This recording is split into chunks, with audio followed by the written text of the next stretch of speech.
Hi, welcome back to Guessagaingaming, and today I'm just going to make a very small video about another topic that's on my mind, or I've seen in lots of discussions on YouTube, in other gaming channels and gaming forums, etc. And that is free-to-play games, or pay-to-win, probably more free-to-play. So anyway, before we start, here we are in London. This is Green Park. If any of you know London, it's very near Buckingham Palace. It's very nice. Looks kind of autumny today. We don't have seasons in Watch Dogs Legion, but it looks very autumny. The trees look autumny, but it looks like it's going to rain. Anyway, here we are.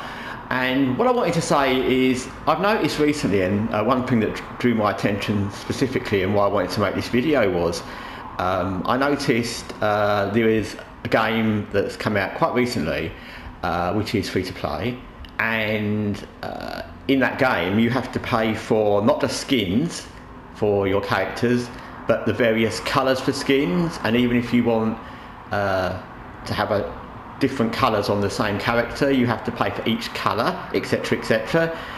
Obviously weapons as well and other things.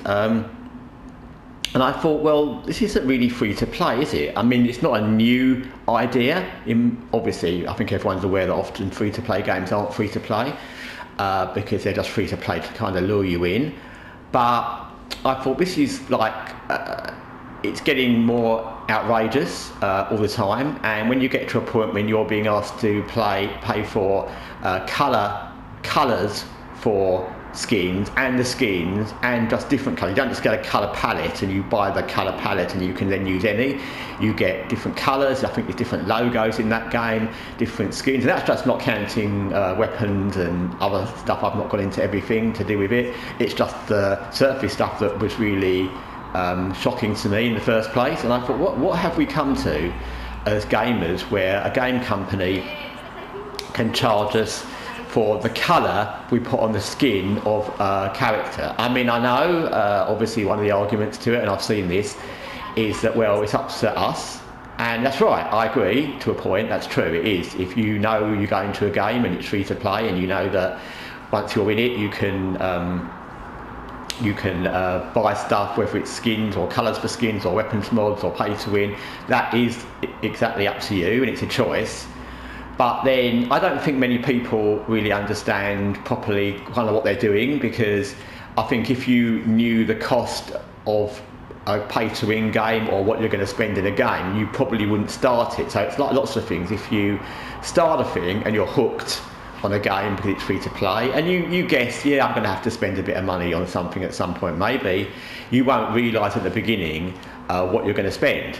No one would. No one goes through a game and tots up all the expenses, especially in games where there's lots of little fiddly expenses like skins and mods and weapons and loot and everything else. If it's DLC, sometimes maybe you'd look at 2 DLCs in the game and think, okay, there's 2 DLCs, it will cost me that. But other than that, you don't.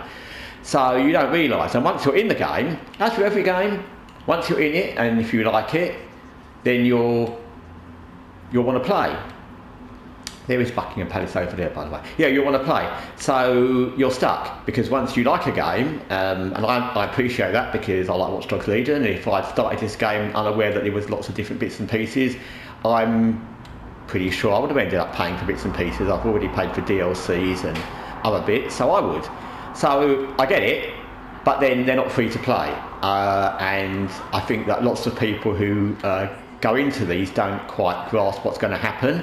I think that it's kind of evident from how these game studios and publishers behave, that if they do a free-to-play game and then make it pay-to-win, or there's loads of bits in it you need to pay for, there's loot boxes that you pay for, and there's content you pay for, and there's skins and weapons and everything else, in-game shops, in-game currencies, then their whole business plan is to get you into the game, just like a mobile game, get you into the game to then get you to pay more and more money. That's obviously what their business plan is. And once their business plan is that, and you know that, then you're going to know that they've not got your interest at heart. They're not thinking, like a game developer may add DLC. That's normal nowadays. And they may add DLC, but that may not be because they're trying to con you out of money. It's just DLC. Sometimes DLC is massive, like the DLCs for Witcher or Dragon Age, Inquisition. And so the DLCs are big and they'll charge, and that's fair enough because they're adding very big areas of games, new characters sometimes, new missions, and it's your choice if you want them. They're DLCs. And you can still play the base game without any of that, which is what a game should be. You can play the base game without anything else if you want, and if you want to pay for DLC, that's up to you. But when you start adding on every little part of a game, whether it's all the things I've gone through, like I said, pay to win, weapons, skins, colours, emblems, everything else, it becomes ridiculous. And like I said, it's obvious that those companies are behaving like mobile game companies, where they just want to get you in and then get you paying and paying and paying more and more and more. And once you're stuck, you're kind of stuck. So yeah, I would just say the free-to-play games are usually not free-to-play at all. In fact, there's probably very few games that are free to play with no inside content that you need to pay for. And again, you often need to pay for the inside content to keep up with other people, to keep up how your character looks, or to keep up just with the other players, because they've got better weapons, better gear, and you need to pay for it, better storage, whatever it might be.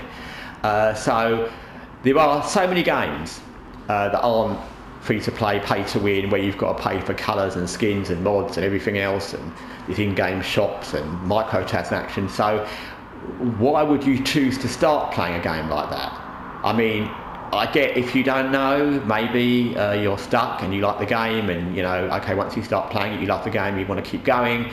But the game's free to play, wonder why it is free to play. Look at the reviews, look at what people are saying about it, and don't start, because there's so many thousands of games out there, all very similar, most of them, especially looter shooters and things like that, that are like another game.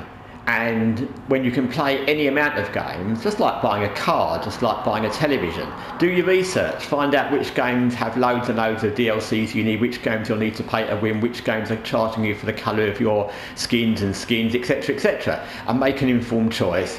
Decide what you want to spend your money on, and if you still want to spend lots of money on the game because it's unique or there's something about it you really like, then okay, do it.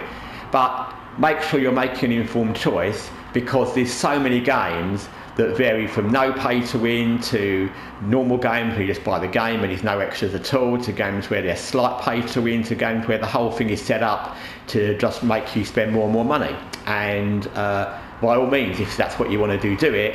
But first, do your research like you would do if you were buying anything else, a TV, a computer, even a new cereal. You see what people say about it, see if it sounds nice, and then make a decision.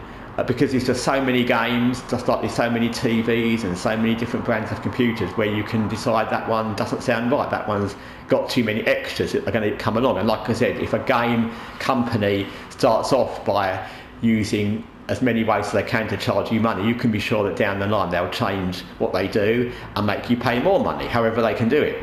That's been shown in many games already, where they suddenly change the way you need to sign in, or change the way that you access the game, etc.